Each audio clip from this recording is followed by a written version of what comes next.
यहाँ मौजूद तमाम लोगों को जय सिया राम, अस्सलाम वालेकुम, सत श्री अकाल, गुड इवनिंग, और जिसका जो सलाम हो वो मैं तहे दिल से कहता हूँ। गुरवाणी कहती है, अव्वल अल्लाह नूर पाया कुदरत के सब बंदे, एक नूर ते सब जग उपजा कौन भले को मंदे। इसका मतलब यह है कि हम सब एक उस रब की, उस अल्लाह की, उस वाहे गुरु की, उस गॉड की संतान है। कोई छोटा कोई बड़ा ऐसा कुछ नहीं है।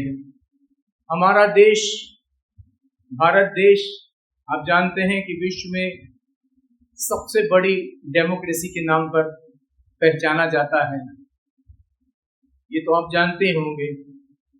यूनिटी इन डाइवर्सिटी की सबसे बड़ी मिसाल अगर विश्व में कहीं है तो वो हमारा देश है, क्योंकि यहाँ तमाम जाति के लोग, तमाम धर्म के लोग और अलग अलग भाषा बोलने वाले लोग एक साथ रहते हैं।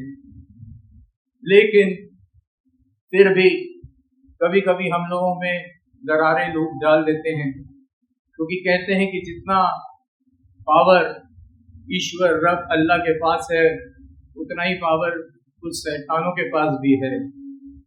इसलिए कहते हैं कि मेरे गुरुजी कहा करते थे, मैंने उनसे कई बार पूछा कि आखिर ये दरारें क्यों हैं हम लोगों के बीच में, तो उन्होंने कहा, वो एक शेर कहते थे कि यहाँ राम वालों को इस्लाम से बू आती है, अहले इस्लाम को राम से बू आती है, फल के खिदमत कोई करे कैसे, जहां इंसान को इंसान से बू आती है। ऐसी ही एक और बात मेरे गुरुजी कहा करते थे कि परवाह न करना अगर जमाना खिलाफ है, रास्ता वही चलना जो सीधा और साफ है।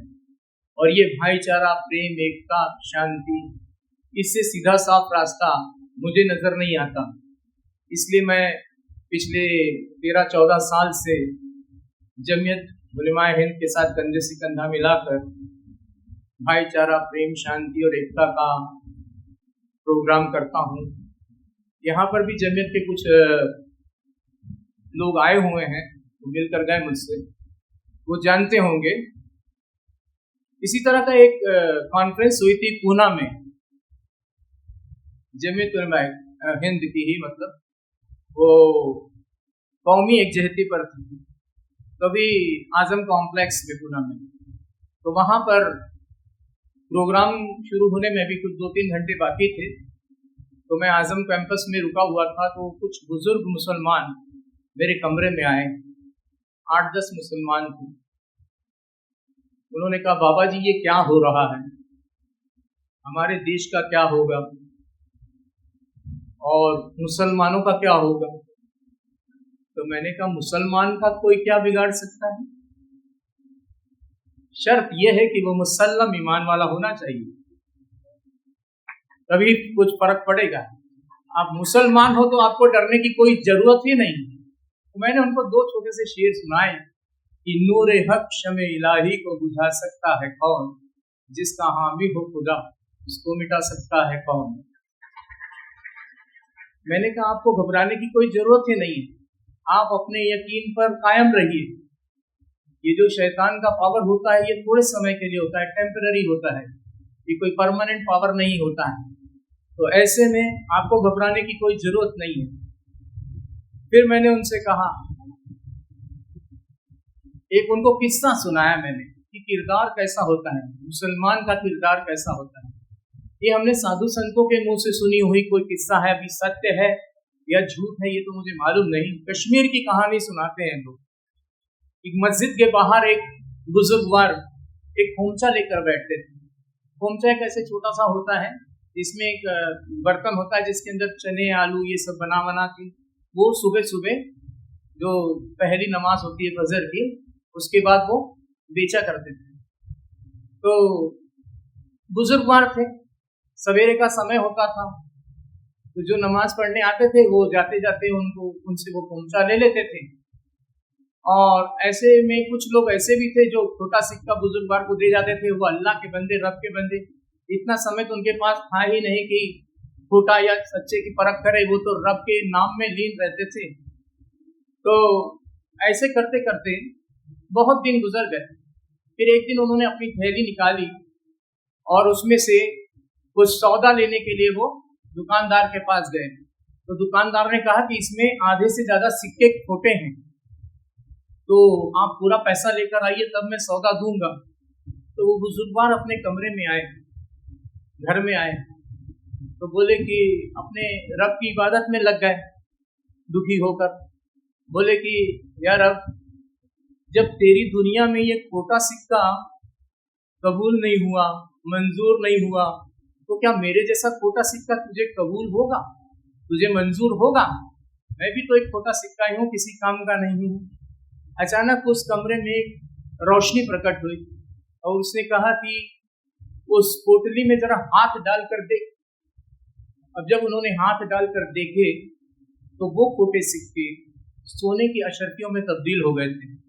तो ऐसा किरदार होता है मुसलमानों का, जो वाकई सच्चा मुसलमान है वो चाहे किसी खोटे सिक्के को भी हाथ लगा दे तो उसको भी सोने की अशर्फी में तब्दील कर सकता है, इतनी शक्ति होती है।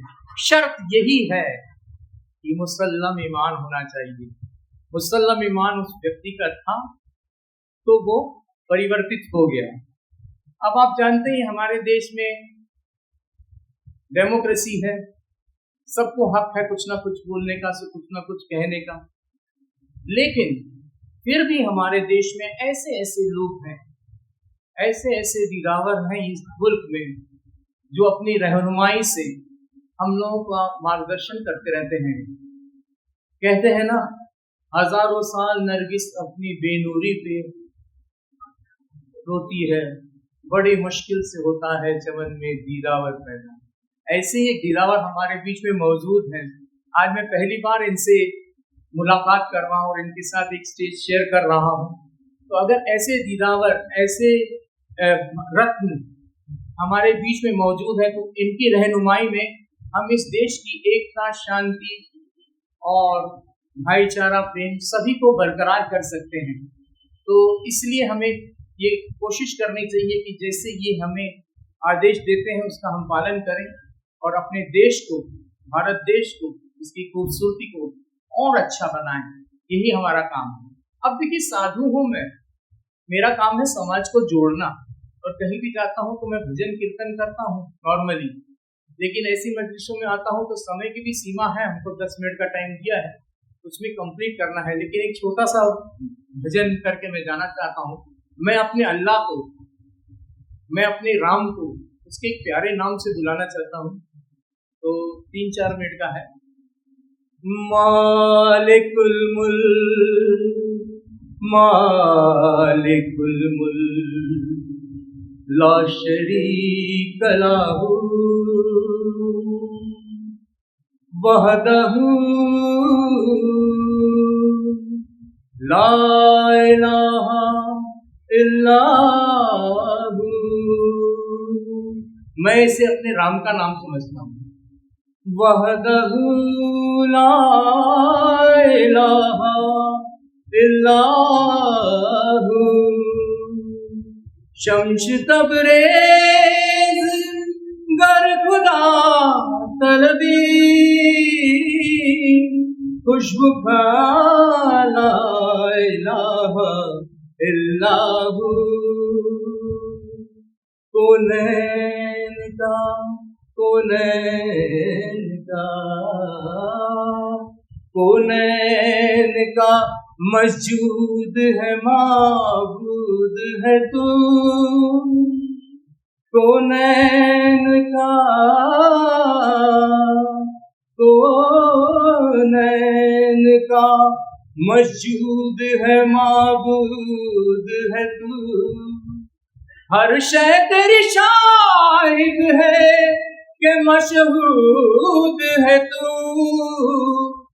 हर एक के लब पर है तेरी हम्दो सना, हर सोज में, हर साज में मौजूद है तू।